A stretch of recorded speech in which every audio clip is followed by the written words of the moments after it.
That's very 90s things. Like, I just want to direct. That is a 90s thing, right? So 90s.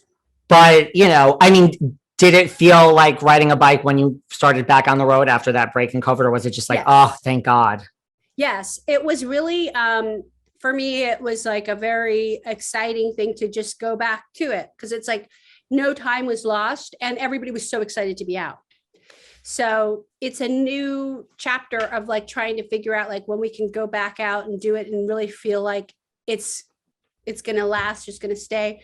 But I also love like the new technology that has happened, exploded during the pandemic. Like TikTok is amazing. I just started it last summer, and all the kids from the movie Fire Island that I did last summer got me into it, and I was just so obsessed. And so that to me is like, it's a whole world of entertainment that I didn't understand before. Like, I thought it was just dances. There's so much more. So I love that. Did it take you a minute to get used to TikTok, or was it like, I'm still not where you are. I've tried, but everyone keeps telling me that's the next step for me. Like, you got to get on TikTok. Well, it's like what it does is the algorithm really is very smart, and it's smarter than we realize, because it shows you what you're interested in before you even know you're into it. Like, it'll show you, Wow. oh, this is, you'll love this, because it tracks your micro expressions, I think. So whatever you're reacting to, or whatever videos you watch or you seem to enjoy and you like, then it'll serve you more of that, and more that other people like that, kind of like that one. It's so intelligent in its way that I really buy into it and I love it. So I really am very fond of so many creators on there, and I have a lot of my little lane that I've carved out for myself as I tell 60-second stories about the 90s. Bring it on. Bring it on. What about, where does Dancing with the Stars fall? We talk about stand-up being difficult. Like, is that just one of the most difficult things you've ever done in your career? Yes, it's so hard. Oh my God. There's a reason it seems hard. Athletes really excel on that show, because they're really used to the punishing schedule of like being on your feet and working and dancing. And I was like hopeless. It was so hard for me. I had a great partner, and I really enjoyed the spectacle of it. In the live television, that's also like a very unique thing to do. It's a very rare thing to do. So I love that, but it was physically very demanding. It seems like, and I've talked to other people that have been on it who have all, I mean, it seems like it'd be hard. Yeah. And then Jennifer Grey, the girl from Dirty Dancing, goes on to win it. So, I mean, damn that Jennifer Grey, right? She's so good. She's a great dancer and a great person. And, really a lot of fun to hang out with, and somebody that I really admire also, just as a fine lady. So it's a really interesting show to be part of. Its own culture. When I was on it, this was like 2011, and all the dancers had really embellished pockets on their bootcut jeans. So when they would sit down on metal chairs, all you would hear was like the scratching of rhinestone on metal. It was like that, like sound. So funny. It was so funny because there was just so much embellishment on like, you can't just be like a ballroom dancer. You have to also carry that rhinestone into daily life with you. You got to love the costumes, right? Yeah, the costumes were really fun. What about the Poodle on Masked Singer? That's another one that looks, that looks really fun. Yeah.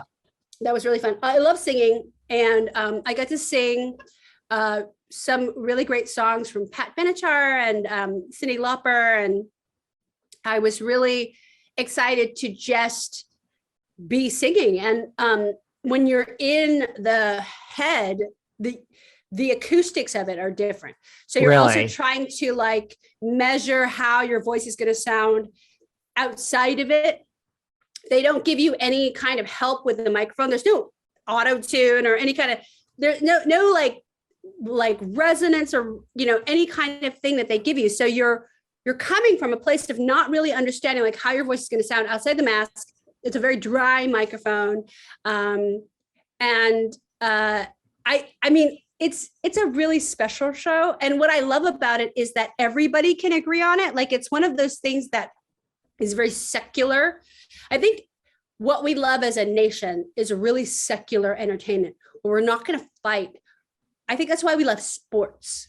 And then this is a kind of continues on with the sort of sports thing of like, it's very secular. It's very like, we're going to pull our politics out of it. We're going to pull our religion out of it. We're going to pull all this thing out of it. We're just going to like focus on skill.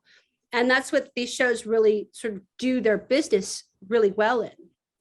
And it takes your, right, like you said, like, we're not going to fight over it. It takes your mind off what's going on in the world. And like, I think people need that escape these days. Yes, it's very old fashioned in a way that we're kind of like looking towards like maybe an older sort of like form of entertainment where we're not bringing identity into it as much, which sometimes identity can be exhausting. And that's why we need things like this.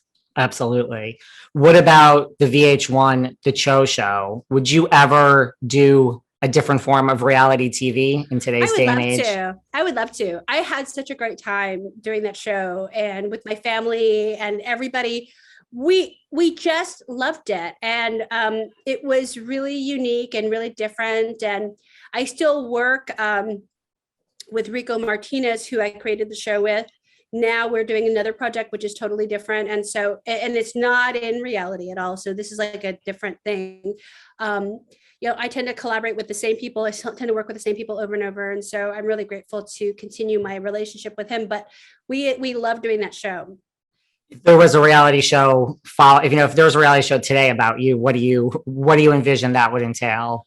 I would love to be a real housewife, but I would have to be married. I don't want to be married. Well, they're all divorced pretty much. So, I was just going to say, not really. No one's married these days. And I mean, yeah, it's so fun. What city would you join if you had to join a current existing city? Well, the classic is Beverly Hills, right? So that's the one.